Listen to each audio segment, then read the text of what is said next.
E'tiboringiz markazida futbol vaqti kanali. Do'stlar, bugun Angliya Premier Ligasida super to'qnashuv bo'lib o'tadi. Bugun Angliya Premier Ligasining 31-tur doirasida biz Manchester derbisi hamda Manchester Unitedning Manchester Cityga qarshi uchrashuviga guvoh bo'lamiz. Do'stlar, super uchrashuv afsonaviy Old Trafford stadionida Manchester United Manchester City jamoasi hamda Abduqodir Husanovni qabul qiladi. O'tgan safargi Leicesterga qarshi bo'lgan o'yinda ko'pchilik Abduqodirni ko'ra olmaydigan o'zimizning negativ vachchalar hamda chet eldagi negativ vachchalar mazza qilib Abduqodir Husanov haqida negativ yozishdi. Bo'ldi, zaxiraga o'tirib qoldi, u qildi, bu qildi.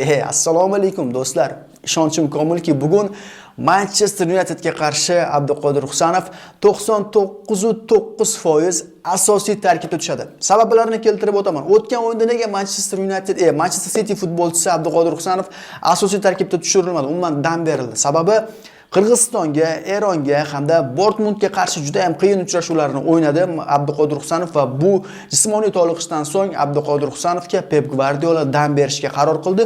Bugungi uchrashuv oldidan nasib qilsa bugun ishonchim komilki, nasib qilsa bugun Abduqodir Husanov asosiy tarkibda maydonga tushadi Cityda Unitedga qarshi va dunyodagi barcha negativ vachchalarning negativlariga nuqta qo'yadi va nasib qilsa super uchrashuvda ishtirok etib jamoasiga yordam beradi degan umiddamiz. Do'stlar, keling o'yin haqida ma'lumot berib o'taman. Bugun uchrashuv O'zbekiston vaqti bilan 20:30 da, Moskva hamda Sankt-Peterburg vaqtlari bilan esa 18:30 da boshlanadi. Super uchrashuv.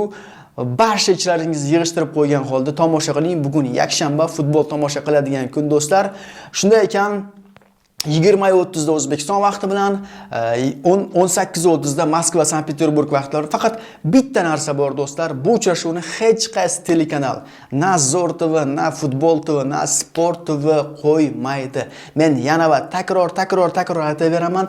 Eslab qoling, bilmaganlar bilib oling. APL, ya'ni Angliya Premier Ligasini O'zbekistondagi hech qaysi televideniya olib bermaydi. O'zbekistonda faqatgina Angliya Kubogini olib berishadi. Kubok boshqa musobaqa, Angliya Premier Ligasi boshqa musobaqa va Angliya Premier Ligasini ming afsuski hali hech kim sotib olgani yo'q. Shunday ekan, bu uchrashuvni internet orqali ko'rishga majbur bo'lamiz, ayniqsa bizning Telegram kanalimiz orqali, ya'ni futbol vaqtining Telegram kanali orqali mana shu uchrashuv nasib qilsa jonli efirda namoyish qilamiz.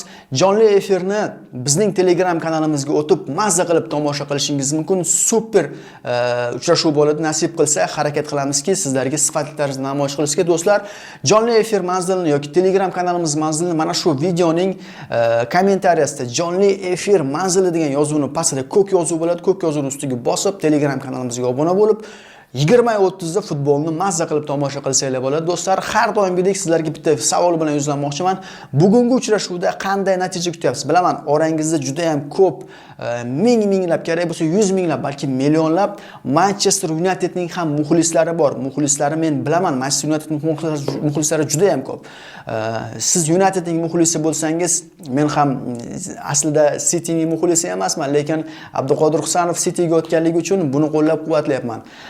Keling do'stlar, o'z taxminlarimizni yozib qoldiramiz. Bugungi uchrashuvdan qanday natija kutyapsiz? Shunchaki nima kutyapsiz uchrashuvdan? Qanday natija kutyapsiz? Unitedning g'alabasini, Cityning g'alabasini yoki durrangnimi nima kutyapsiz? Nima kutayotgan bo'lsangiz kommentariyada yozib qoldiring. Yana bitta narsani aytaman do'stlar, futbol vaqti kanali mana shu yili 2025-yilda 500 minglik marrani kesib o'tmoqchi. Yaxshi niyat qildik, Allohdan so'radik, 500 ming obunachiga yig'moqchimiz. Shunday ekan do'stlar, agar siz pismiqqa o'xshab bizga obuna bo'lmasdan bizning videolarimizni tomosha qilayotgan bo'lsangiz, do'stim, 1 soniya vaqtingiz ketadi. Obuna bo'lib qo'ying, podpisatsiya, subject yoki bo'lsam obuna bo'lish tugmasini bitta bosib qo'ng'iroqchani bosib qo'ying. Ishoning, bu kanalga obuna bo'lganingizdan afsuslanmaysiz. Birinchi sabab, biz hech qachon hech narsani reklama qilmaymiz deyarli va harom narsalarni umuman reklama qilmaymiz. Futbol kanallari orasida esa haromni reklama qiladiganlar juda ham ko'p. Shunday ekan do'stlar, halol insonni qo'llab-quvvatlasanglar, bizga obuna bo'lsanglar, bizga shunchaki bitta like bosib qo'ysanglar yetadi. Bir sim kerak emas, shunchaki kontentlarimizni kuzating, jonli efirlarimizni kuzating. Nasib qilsa eng zo'r videolar bizda bo'ladi. Futbol vaqtida qoling va futbol haqidagi eng yaxshi kanaldasiz. Mazga obuna bo'ling dedim. Nimaga obuna bo'lmadingiz hali ham? Obuna bo'lib qo'ying. Jigar, xafa qolasiz. Sog' bo'linglar do'stlar.